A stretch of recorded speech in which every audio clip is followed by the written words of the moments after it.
പരിശുദ്ധ പരമദിവ്യകാരുണ്യത്തിന് നേരവും ആരാധനയും സ്തുതിയും പൂഴ്ചയുമുണ്ടായിരിക്കട്ടെ. അനന്തകാരുണ്യത്തിന് ഉറവിടമായ കർത്താവേ, നിൻ്റെ കരുണയാലും നിൻ്റെ സ്നേഹത്താലും ഞങ്ങൾ വിളിച്ചതിനെ ഓർത്ത് നന്ദി പറഞ്ഞുകൊണ്ട് ഞാൻ അങ്ങയെ സ്തുതിച്ച് ആരാധിച്ച് മാതൃപ്പെടുന്നു. എൻ്റെ അധരങ്ങളിൽ സദാ അങ്ങേക്കുള്ള സ്തുതികൾ ഉയരട്ടെ. അങ്ങയുടെ മഹത്വം പ്രഘോഷിക്കുന്ന എൻ്റെ അധരങ്ങളെ ഉയർത്തട്ടെ. കർത്താവെ, ന്യായാധിപന്മാരുടെ പുസ്തകത്തിൽ ഓർമ്മിപ്പിക്കുന്നുണ്ട്, നീ ഒരു ഗർഭം ധരിച്ചൊരു പുത്രനെ പ്രസവിക്കും, അതുകൊണ്ട് നീ സൂക്ഷിക്കണം, വീഞ്ഞോ വീര്യമുള്ള പാനീയങ്ങളോ കുടിക്കരുതെന്ന പ്രത്യേകമായി മനോവയ്ക്കും കുടുംബത്തിന് നൽകിയ നിർദ്ദേശമാണ്. അവൻ്റെ ഭാര്യ മന്ധ്യയായി അവൾക്ക് നൽകിയ നിർദ്ദേശമനുസരിച്ച് അവൾ പെരുമാറുമ്പോൾ അവളൊരു പുത്രനെ പ്രസവിച്ചു. സാംസൺ എന്ന പേരാണ്.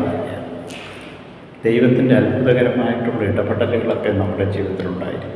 അതുകൊണ്ട് സമ്പൂർണ്ണമായിട്ടും ദൈവത്തിൻ്റെ കരങ്ങളിൽ നമ്മെ സമർപ്പിച്ചുകൊണ്ട് നമ്മൾ മുന്നോട്ട് പോകാനായിട്ട് സാധിക്കണം. കർത്താവിൻ്റെ കൃപയും അനുഗ്രഹവും നമുക്ക് ഓരോരുത്തർക്കും ലഭിക്കുന്നതിനെ കുറിച്ചാണ് ഇന്നത്തെ സുവിശേഷം ഓർപ്പിക്കുക. സക്രിയ ദേവാലയ ശുശ്രൂഷ ചെയ്തുകൊണ്ടിരിക്കുമ്പോൾ അത്ഭുതകരമായ അവന് വെളിപ്പെടുത്തലുണ്ടാകും. അവൻ്റെ അവിശ്വാസം അവൻ മൂകനായിട്ട് മാറും. എലിസബത്ത് ഗർഭം ധരിച്ച് ഒരു പുത്രനെ വാർദ്ധക്യത്തിൽ പ്രസവിക്കുന്ന ഓർമ്മിപ്പിക്കുന്നു. ദൈവത്തിൻ്റെ ഇടപെടലും അങ്ങനെ യോഹന്നാൻ്റെ ജനനത്തെക്കുറിച്ചുമാണ് ഇന്ന് ഓർമ്മിപ്പിക്കുന്നത്.